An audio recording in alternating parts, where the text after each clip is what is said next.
Good evening, everyone. It is a pleasure to welcome you all to this engaging masterclass. Today, we today we come together to explore a subject that holds profound relevance in our increasingly interconnected world. We are honored to have with us Dr. Debanjan Chakrabarti, Director of the British Council for East and Northeast India, Kolkata. Dr. Chakrabarti is an esteemed academic, cultural ambassador, and visionary leader whose remarkable contributions to education, the arts, and international collaboration are truly inspiring. A triple gold medalist in English literature from Jadavpur University, India, Dr. Chakrabarti's academic achievements are nothing short of extraordinary. He earned a multidisciplinary PhD from the University of Reading, UK, integrating literature, film, and media studies, an endeavor supported by the prestigious Felix Scholarship. Throughout his career, Dr. Chakrabarti has exemplified a commitment to bridging disciplines, cultures, and ideas, setting a benchmark for excellence. As the director of East and Northeast India at the British Council, Dr. Chakrabarti has played a pivotal role in fostering international collaborations in education, culture, and language. His leadership has driven transformative projects that celebrate cultural heritage and promote global citizenship. From advocating for the recognition of Durga Puja as a UNESCO intangible cultural heritage to his impactful work on the G20 culture track. His initiatives have shown how education and culture can create meaningful change.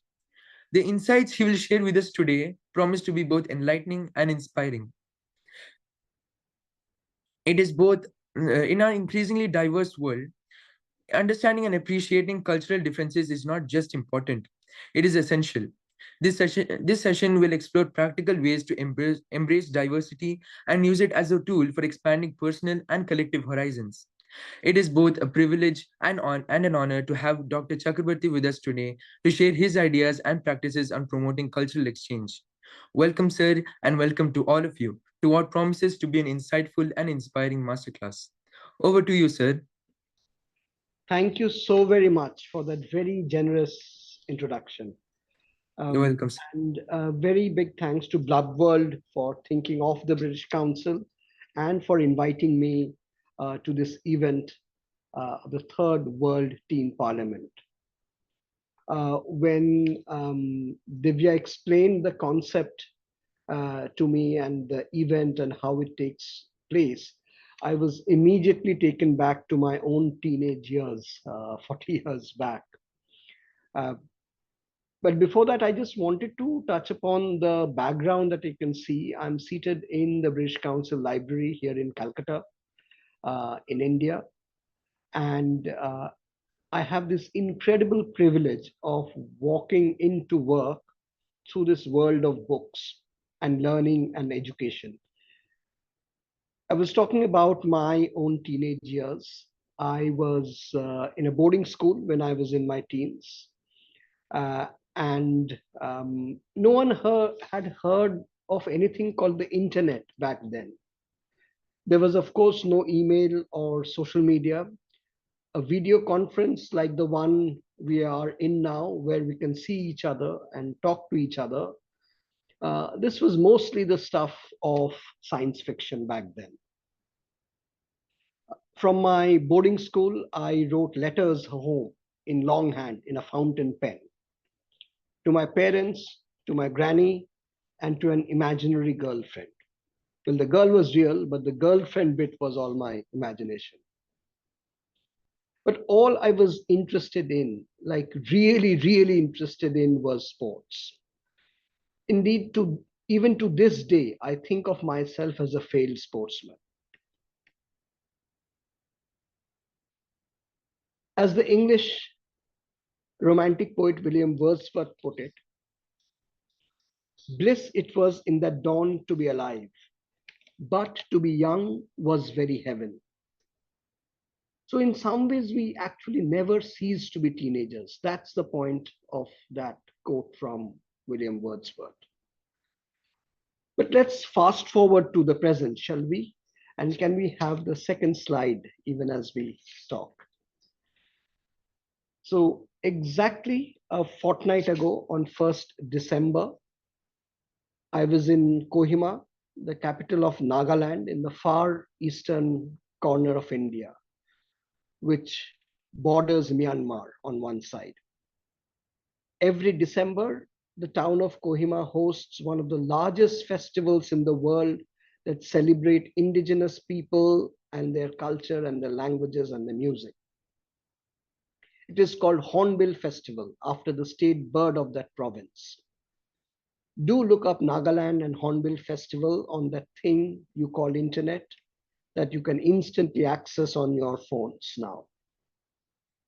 The picture that you see, or the pictures that you see on your screen, are from the inauguration of that festival, with two young musicians performing in front of over 23,000 people. Many of them have come from all over the world. I met people from Sweden, from Denmark, from Brazil, from Peru, and indeed from all over India and from Nagaland who had come to this festival. One of the young musicians, I can't see the screen right now, but the young musician on the left is Mari Matthias from Wales in the UK. And Wales is one of the four nations that actually make up the United Kingdom. And the other is Sei Chuzo from Nagaland. British Council brought these musicians together, separated as they are by over 8,200 kilometers. That's the distance between Cardiff, the capital of Wales, and Kohima, the capital of Nagaland. So we brought these artists together across 8,200 kilometers to support British Council's organizational mission to build connections and create friendly understanding and trust between people in the UK and countries worldwide.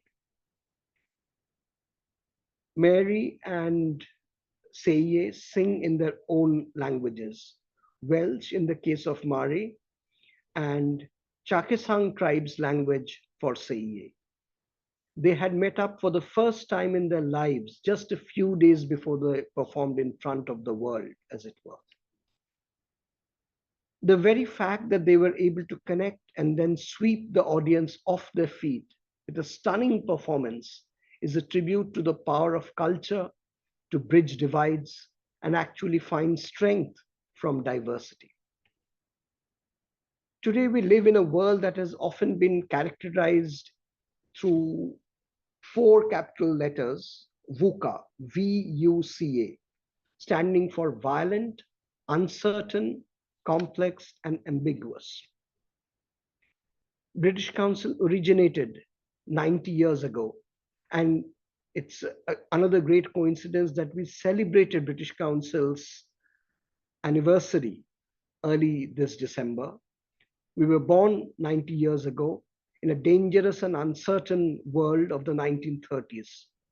We were birthed, as it were, in the crucible of fire at the apogee of the British Empire, with the noble hope that friendship and understanding of each other's cultures and languages will make the world a better place.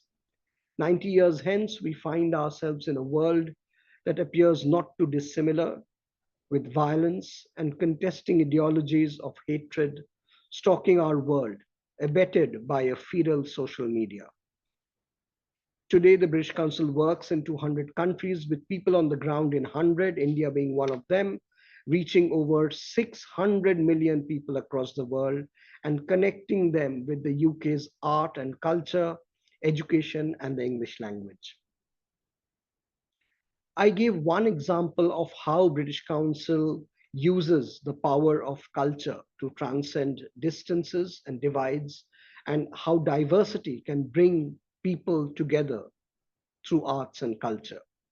Let's now turn to education, the second big area of focus for the British Council.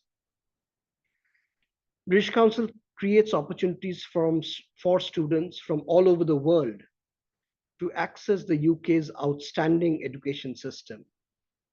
To put matters in perspective, two of the world's top 5 universities are British. Four of the world's top 10 are British. 15 of the UK's universities feature in the world's top 100 universities ranking according to QS Rankings 2025.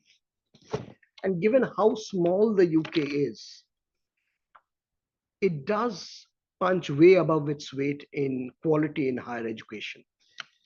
So I was talking about UK and higher education. According to the Organization for Economic Cooperation and Development, or OECD for short, there are four broad benefits to international education. The first one is mutual understanding. The second one is skilled immigration.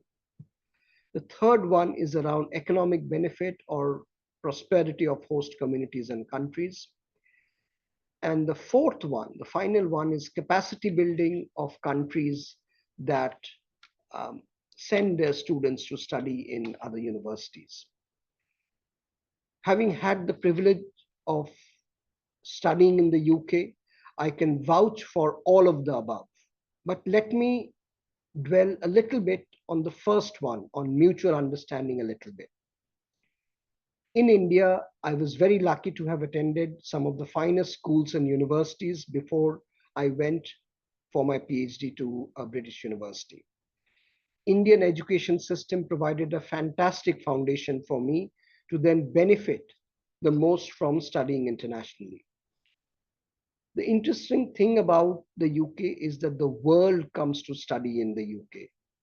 And hence I made friends and professional acquaintances from all over the world that still serve me in good stead in my world of work and socially as well.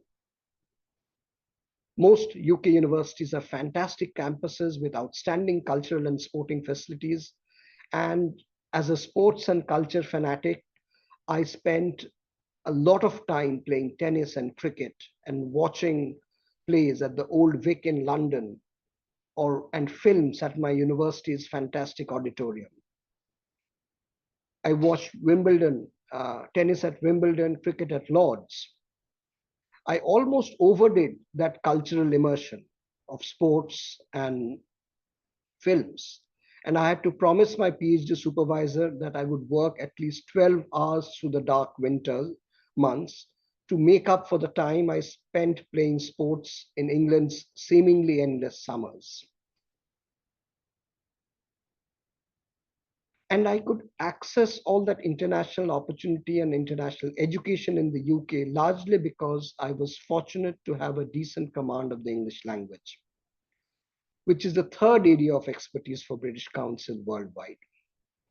My father worked in a copper mining company in India, and as a result of that, I grew up across several provinces in India, a country still the size of Europe and with even greater linguistic, cultural, and ethnic diversity. My parents came from Bengali speaking background, so I grew up speaking Bangla or Bengali at home, Hindi outside in the playground with my friends, including the girl I imagined to be my girlfriend, and English in the primary school. I do not actually remember the sequence in which I learned to read and write in the three languages that I consider my own and use equally poorly. For a vast majority of Indians, English remains the language of opportunity to access higher education, international included, and beyond that, the world of work. However, English is not a native language of India. And indeed, across the most of the world, we know from our research that over 70% of English in the world is used in spoken or written format by two non-native speakers of the language. We also know from educational research across the world that children learn better if their home languages, in their home languages or mother tongues. So how do we resolve that? From the British Council, we therefore advocate mother tongue based multilingual education in the early years of learning, for example, in the primary sections, with English being used as a subject, but not as a medium of instruction. I was therefore incredibly fortunate to be then a key part of the British Council team that scouted and scoped the Cambridge University led research project, Multilingualism and Multiliteracy in Indian Primary Classrooms in 2015. Some of the findings of that 4 year research then made its way to the national education policy that India unveiled in 2020. It now puts mother tongue based multilingual education at the heart of primary school learning across the length and breadth of India. Those of you who have been listening intently to my talk may recall that I quoted William Wordsworth at the start of my conversation. Those words are actually from William Wordsworth's masterpiece, The Prelude, an autobiographical poem in blank verse. The specific words, and I quote, that dawn signifies the French Revolution that Wordsworth lived through and had very high hopes of in terms of establishing democracy and freedom for individuals and their communities. It is that very same French Revolution that the novelist Charles Dickens would later refer to as the best of times and the worst of times in that famous opening line of his novel, A Tale of Two Cities. We continue to live in that dawn, the best of times and the worst of it.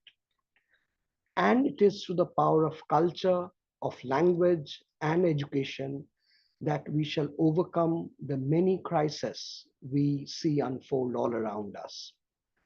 And it is my fervent hope that as teenagers, as keepers of the future of this fragile world, you will do everything in our power to protect and make this a better world. Thank you. Thank you very much, sir. That was very insightful. Thanks a lot. Now we'd like to move on to the questions. Then we'll take questions from Jude Joe. Greetings, everyone. My name is Jude Joe, a teen MP of the World Teen Parliament. I'm from the UAE, studying in our own English high school, Sharjah. And my question is, how can misunderstandings rooted in cultural differences be identified and addressed effectively? Thank you. It's a really fantastic question and goes to the heart of many issues that we face. And I think you have almost provided the answer in your question. The key word here is misunderstandings. And the example I cited right at the beginning of my talk about these two young musicians from almost 9,000 kilometers apart uh, coming together and working collaboratively to create a single piece of music and overcoming differences that are not just cultural but also linguistic is what is possible. So the way to do that, I think, that there are many complex ways. In fact, if one can give a simple answer, the world wouldn't be teetering on the brink of such great uncertainty and violence. So I think, you know, understanding each other, mutual understanding that I referred to a little bit later in my talk. Uh, Good education, sound education is very, very important. And I think critical thinking, which is part of a good education, is equally important to unpack those misunderstandings. I referred occasionally to social media. I think it's a great tool, but just like fire, it needs to be controlled. Control not through, and I don't mean it should be censored or legislated upon, but I think it needs to be controlled by individual users. We should understand the power of social media, the good it can do, but also the great harm it can do in terms of spreading misinformation and misunderstandings that are rooted in various complexities. So I think these are the keys actually, a good education, critical thinking, empathy for others. I think we don't often talk about empathy. We don't often talk about collaboration.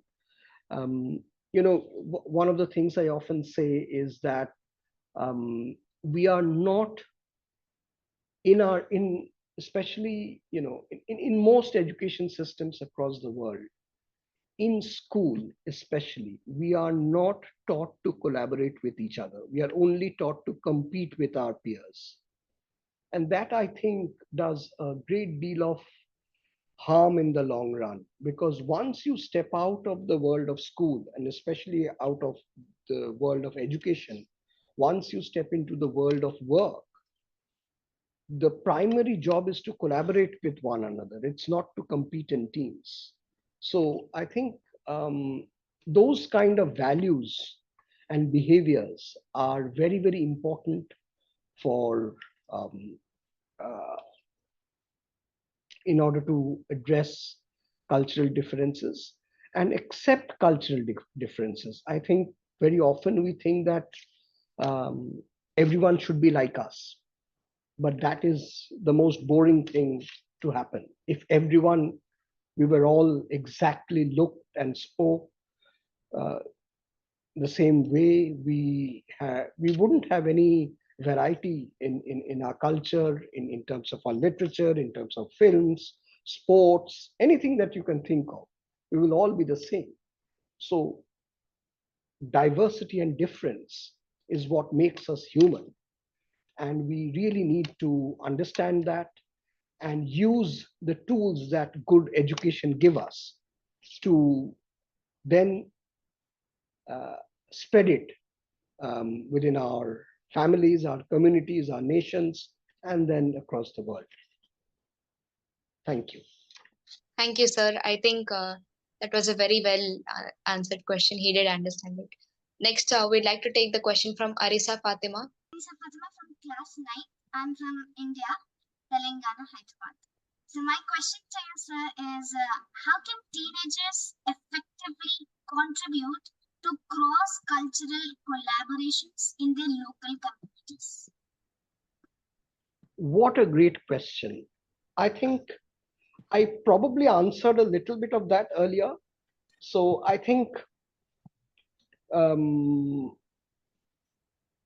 for cross-cultural collaboration, I think the first thing that we need to do, in my opinion, is to celebrate ourselves, who we are. And I don't think we need to succumb to pressures from the external world in trying to change ourselves, our way of life, our languages, our ways of thinking. We need to celebrate who we are. But at the same time, we must remember and that our essence, we have lots of identities packed into one individual. And that's true of individuals, it's true of families, it's true of communities, it's true of religions and faiths. I mean, we often chase the idea of being one or unified or being very homogeneous as a kind of ideal that we chase. But if we look around ourselves, if we look around nature, there is no homogeneity. Diversity and differences is what makes nature thrive. I was at a fantastic lecture by the previous chief scientific advisor to the government of India, Dr. Vijay Raghavan, who a few days back, who was talking about the evolution of the human brain. And he lightly touched upon, among other things, that the enormous diversity that a single human brain has, its computing power, its ability to grasp and process reality in multiple ways. So if our brain is that diverse, then imagine what we acquire through our education, through our society, through our culture, how diverse that is. So I think as we celebrate who we are, we should keep enough space to celebrate others. So one of the great sayings by a great man of India who reformed uh, Bengal, um, society and religion to a great extent in the 19th century, Sri Ramakrishna Paramahansa, he had this saying that, as many, there are, the many faiths in the world, the many religions in the world are all different paths to the same kind of greater truth. And I think this is a great idea to begin our understanding of the complexity and create collaboration. And then again, I think, being open to experiences, like personally, I like traveling. Whenever I travel, I experience local culture, local cuisine. I talk to a wide range of people from all kind of demographics and ages.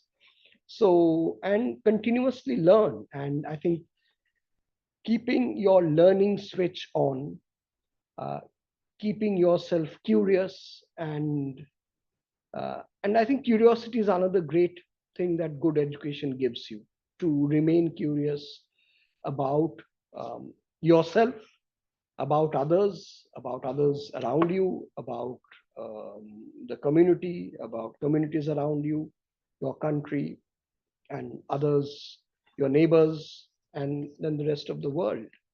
So I think it's that balance between the home and the world, between us and others, that is at the key of fostering cross-cultural collaboration. The next question will be taken up by Vinayak Gupta. Hello, sir. I am WTP MP Vinayak Gupta from Bhavan Vidyalaya, Panchkula, Haryana, India. My question to you is that how can we as teenagers communicate confidently and exchange ideas effectively despite coming from entirely different cultures, especially in the context of today's cultural conflicts in various parts of the world? Again, a great question, and I may have addressed some of it already. I think language is important. The more languages you know, I think it helps you overcome some of the challenges, and language brings in a lot of confidence in itself. The more languages you learn, the more languages you can use confidently, really makes you up as an individual. Languages hold keys to other worlds of literature, of thoughts. So, I mean, I touched upon my own teenage years when, I use Bangla, Hindi, and English equally badly. And I read in all these three languages. In school, I used to read anything literary that came my way in all these three languages. So, for instance, I read essays by Charles Lamb in school, though it wasn't in the curriculum. I read all of Premchand's short stories in my school library. I was not interested in studying basically. I was not interested what I was being taught in the classroom, but I was interested in the library. And that is why you see me seated today, surrounded by books in the British Council Library in Calcutta. So I think, your ability to um, absorb ideas, complex ideas, abstract ideas, that is very, very important. The economist Amartya Sen has this great book about, I forget the title, but he argues for how our sense of self has many, many identities and layers. So it's not just one. So uh, I'm not just a Bengali. I'm an Indian, and I'm an internationalist. So I'm as much an Indian citizen as I'm a global citizen. So all these identities overlap each other. And I think this journey started for me as a teenager in my school library, as I read randomly, voraciously, curiously. I read magazines. It was a very different world then. I mean, the only way you could learn about the world was by reading and through world of books. Now, of course, as teenagers, you have access to so much more. My daughter is 19. She studies in France, and she uses so many tools at her disposal, from the internet, social media, AI. But also be conscious, uh, be skeptical, question the power of social media to also spread what is patently untruth and rumors, and you can be manipulated, you can be scammed, you can be cheated. So I think critical thinking again is that absolute gem. I mean, critical thinking and empathy will really stand you in good stead. And I think our culture, our music, our food, these are ways and means to explore our unity in diversity, as it were, and overcome cultural conflicts and even national conflicts. Sir. Again, it was a very clear explanation. Sir, now we'll be taking up a question from the audience. They do not belong to the current world in parliament, but with your background in media studies, how do you think digital platforms can be used effectively by teenagers for education and cross-cultural collaboration? Right. I had a bit of expertise in media studies 20 years back. Media has moved on so much in between that I don't think I'm any expert at that, but nevertheless, I shall try. I started my career as a journalist, and part of it I was reporting from the northeast of India. And I think I'm part of that generation that the term that's used for us is digital migrants. So we have seen digital technology being born in front of our eyes. We have had to learn and adjust to digital technologies, whereas you are digital natives. Teenagers, you have been born with this technology around you, and it comes to you very naturally.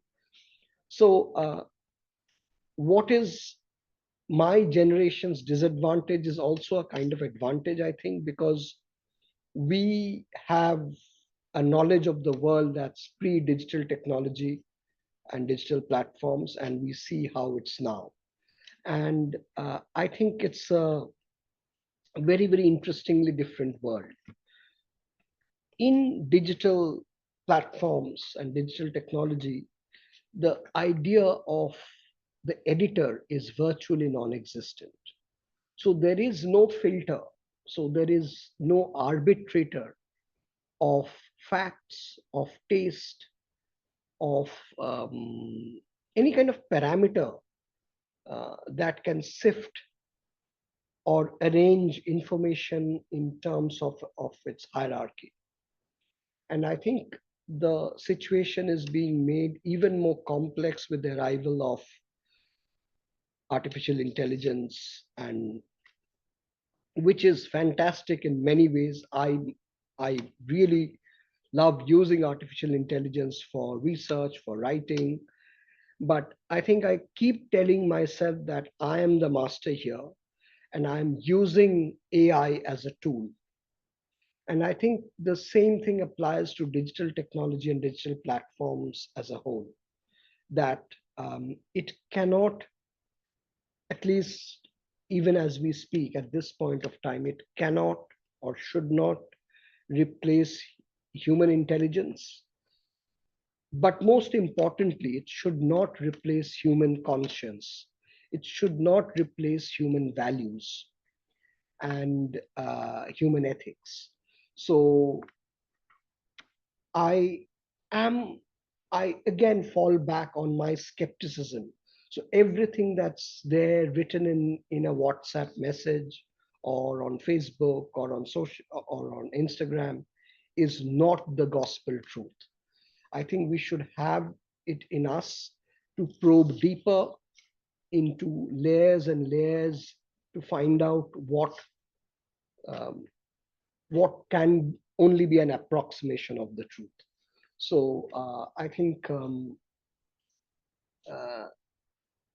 actually, you are probably in the thick of it. I mean, I think digital media education in itself is an educational need, and I think we should sort of develop it collaboratively, teenagers and non-teenagers alike.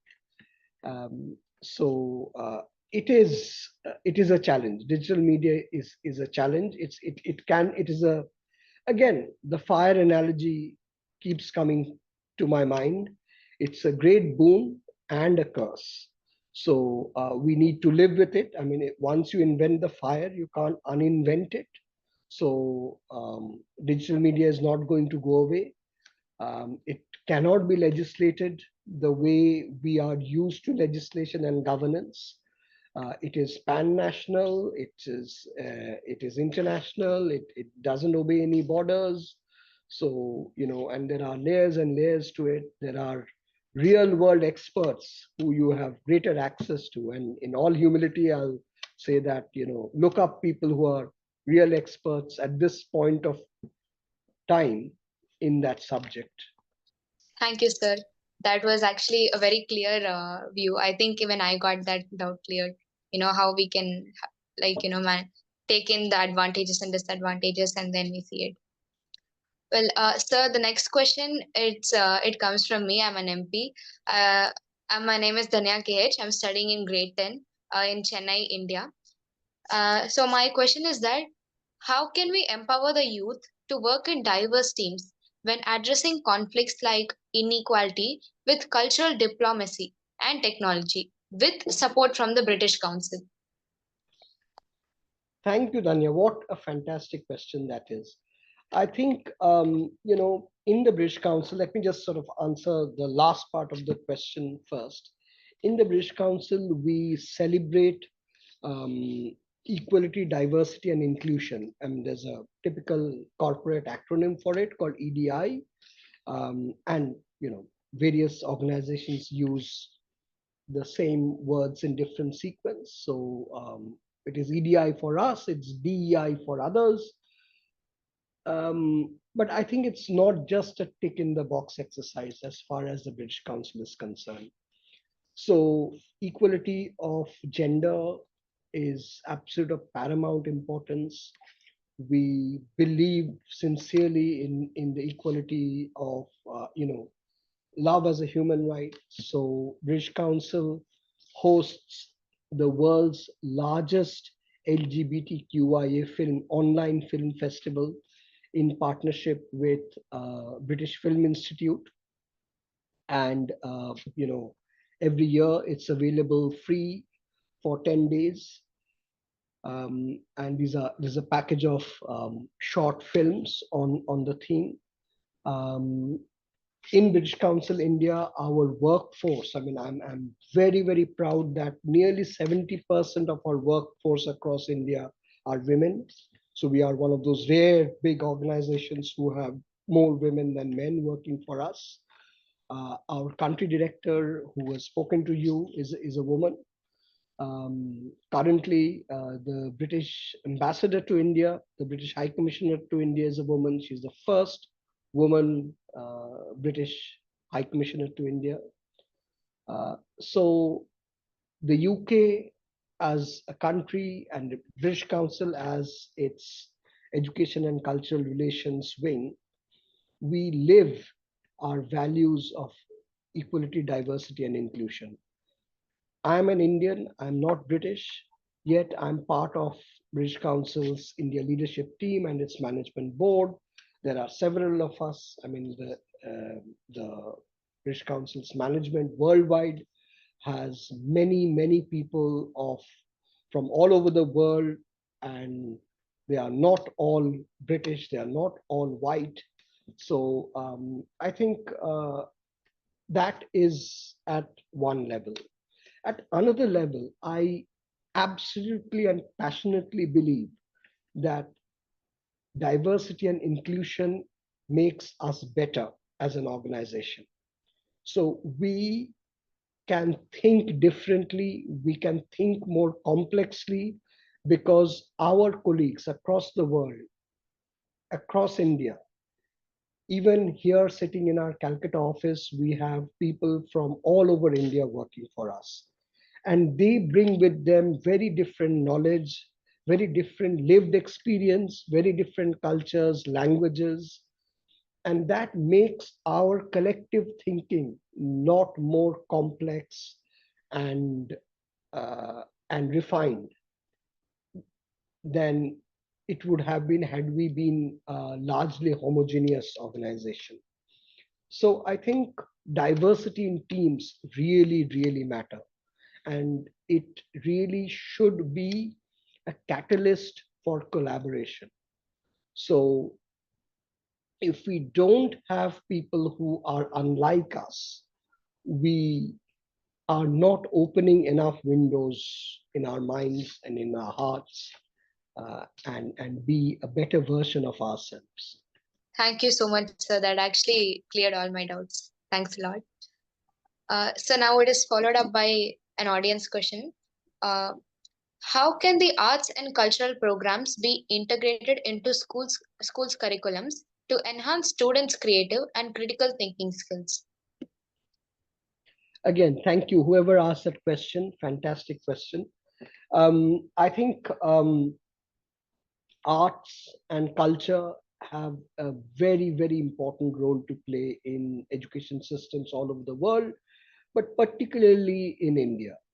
And I'm absolutely delighted that the National Education Policy of India that was put in place in 2020 puts creativity at the heart of the education system. So there is a lot more flexibility now in way education um, is imagined in India at the classroom level. And there's a great importance that's given to other languages. There's great importance given to libraries.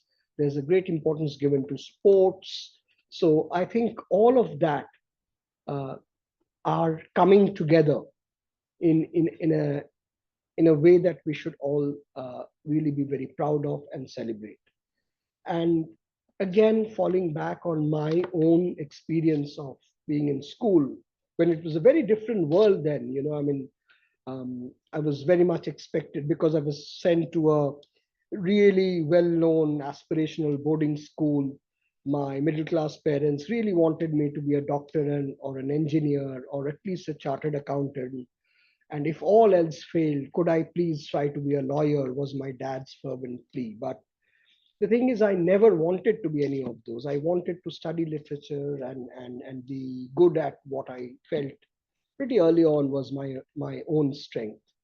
And I stuck to it. And it was really hard for me for a number of years when in my early adulthood. Um, but it was my conviction that literature and culture plays an equally important part.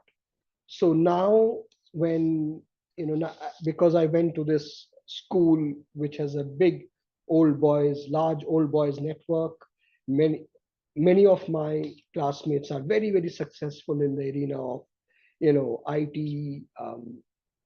in medicine, etc. Some of them have co-founded companies or founded companies in the US, in Europe, in India. And now every time their children want to um, you know go into areas such as literature, film, sports, design, you know I am their first port of call. So it really makes me very happy, not in an egotistical way, but the fact that India is changing, and parents are a lot more open as a result of that to um, allow their children to pursue a diversity of careers. And I think to have that embedded in the school curriculum is really, really important, or else there is a great risk of us becoming again, very homogeneous in our approach to education. I mean, of course, I mean, people who really love engineering, who love medicine, people who love maths and science should absolutely pursue those disciplines. But there should be a great scope for other disciplines too. And at the end of the day, we spoke about collaboration earlier. You can only collaborate in teams or in communities or in nations and among nations if you have great communication skills, if you have intercultural skills, the ability to navigate between cultures and set of beliefs, that can only come through a deep immersive experience in various kinds of cultural production, of reading widely across genres, watching lots of films, listening to lots of music.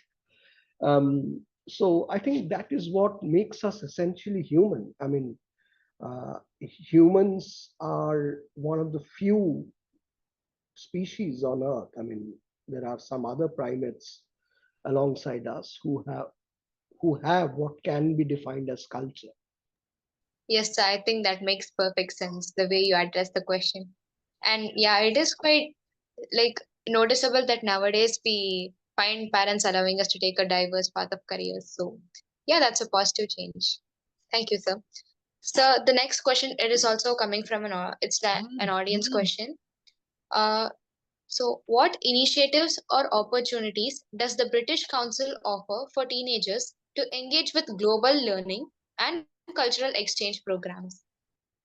Right. I mean, we run a whole range of programs in education, culture, and English language. We have our library in 3 cities in India, in New Delhi, in Chennai, and in Calcutta. We have a digital library which can be accessed from anywhere in India and across more than 30 countries in the world. And that is a fantastic window into the world of knowledge and learning. Um, and there are many opportunities, and please access our website for other opportunities for studying in the UK, scholarships for UK universities, and all our cultural programs are collaborative in nature. We do not, or we no longer showcase only UK's cultural excellence. So again, going back to the beginning of my talk, I showcased a fantastic collaboration between two very young people. I mean, they are not teenagers anymore, but they were teenagers not so long back. So who collaborated. So from Wales to Nagaland. I mean, uh, that was a story I wanted to share with you, that what is possible and in this day and world. So British Council has helped. We have programs across 11 states in India alone. We have had collaborations with over 1,500 institutions across India in the last 4 5 years. Um, Many of them are in the field of in arts and culture, but also many of them in higher education and research. India and UK are in the area of higher education. UK is India's second largest research partner. So there are fantastic research collaborations. Many of those opportunities are for young researchers, opportunities that await you soon once you get into university. And as you prepare for international education, you should really look at opportunities that UK universities offer, both in terms of an educational experience, but also for scholarships and other opportunities. And very interestingly, we are in the process of putting together a program that will allow British students to come and experience India. So currently, Indian students make up the largest number of international students in British campuses. But very few British students come to India to study or to experience in whatever way. So we are in the process of creating something called the India Futures Fellowships Program, which will allow young British students to come and study in India either as part of a dual degree or to share credits or indeed as part of a cultural immersion program. I repeat, Saeed, Saad, Hussain.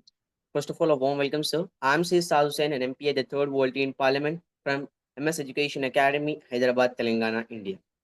Right. My question to you is, sir, in your experience, what is the most profound lesson that cross-culture collaboration has taught you about humanity? And how can we apply that lesson to create a more united and inclusive world? I think one, I mean, there are many examples that come to me immediately or off the cuff. Um, I shared one at the beginning of my talk about how it is possible to overcome the so-called barrier of language to create music that really sweeps over 23,000 people from all over the world experiencing a concert in Kohima. Um, so it is possible to use culture in very creative ways to stimulate our thinking and not just to think differently and in an inclusive way. Um, and I think, again, education plays a very big role in the lives of individuals, in the lives of families. Um, again, if I may share, um, very personal story, and I don't share that very often with anyone, but I think this is something that uh, you might benefit from in some way. So my parents and my grandparents were uh, not from Calcutta, so they were born and their home was in what is now Bangladesh, and they had to leave the country in the aftermath of India's partition in 1947. And my parents never discussed their trauma at home in front of us two brothers. And the reason they never discussed this great trauma of having to leave behind their, a part of the families, losing members of the family, of losing their home and hearth and earthly possessions, and having to rebuild their lives as refugees or migrants in a different cultural context, was to allow us brothers to grow up uh, in a way that was not influenced by any negative bias about others around us. And my father believed in the power of education. So, despite all the hardships, he really educated himself as best as he could, and then ensured that we had very good education so that we could overcome our challenges. And and I've seen so many of these stories of parents and families investing in the education of their children to overcome uh, you know whole range of barriers that are social, that are economic in nature. So I think I will still kind of harp on the importance of quality education. And by quality education, I don't necessarily mean a high degree of techno-managerial education, of getting into only IITs and IIMs. That is not the only goal of education. I mean, we should aim to be in the best institutes that are around us, but to also think differently, to think diversely. And again, as I will never tire of saying, to think critically of and be able to sift fact from fiction. Do read fiction, but read them as fiction. So I think we need to have that to be able to overcome our own biases, our own baser instincts, as it were. Thank you, sir. That was very clearly explained. Thank you so much, sir. And Debanjan, sir, I would request you for a closing remark or a closing statement that should stay around with the teenagers so that we end the parliament. Thank you so much. It's been such a huge privilege and a learning experience for me to be in conversation with all of you from so many parts of the world. And this, as I said towards the closing of my initial talk, that as teenagers, the future of the world, the keys to the future of this little blue dot of a planet is in your hands. And I think there are absolutely great global challenges, which, I mean, climate change is one of them. I think that worries me, that I know worries all of you, keeps many of you awake at night. Those are not going to be solved through competition, through wars, through and in fact, if anything, I mean, climate change is upon us because we have competed too much. We have consumed too much. We are consuming too much. So I think we need to slow down. We need to rethink. We need to pause. We need to reflect. And we need to cool down. I mean, things need to cool down. I mean, both literally and figuratively. And you are the ones who can make all of that happen. Thank you so very much, sir. Sir, and before the end of the session, I'd like to give a thank you speech. Please. Good evening, everyone. It is an immense honor and a privilege to stand before you today as a proud member of the Parliament, of the World Teen Parliament. I am truly grateful to be part of an organization that not only gives us teenagers like us, like a voice, but also empowers us to take action and create meaningful changes. A heartfelt thank you to the entire World Teen Parliament team for organizing such a thought-provoking session, and a special mention to Mr. Daksh Gosar, the visionary founder of this platform. Your dedication and commitment have inspired countless young minds, including mine, to dream big and act boldly. And to our esteemed guest, Dr. Debanjan Chakrabarti, sir, we cannot thank you enough for sharing your invaluable insights with us today. Your words have left us in awe and undoubtedly sparked a flame of inspiration in each of us. The knowledge and wisdom you have shared are not just ideas to admire, they are tools we can use to create real changes. And your perspective on how we can navigate diversity, build bridges, and foster collaboration. Once again, I want to thank the World Teen Parliament and Mr. Dakshika sir for giving us this incredible opportunity. Dr. Chakrabarti, we are deeply grateful for your time, your wisdom, and your inspiration. Thank you very much. Thank you very much. Namaste and good evening to everyone all around the world.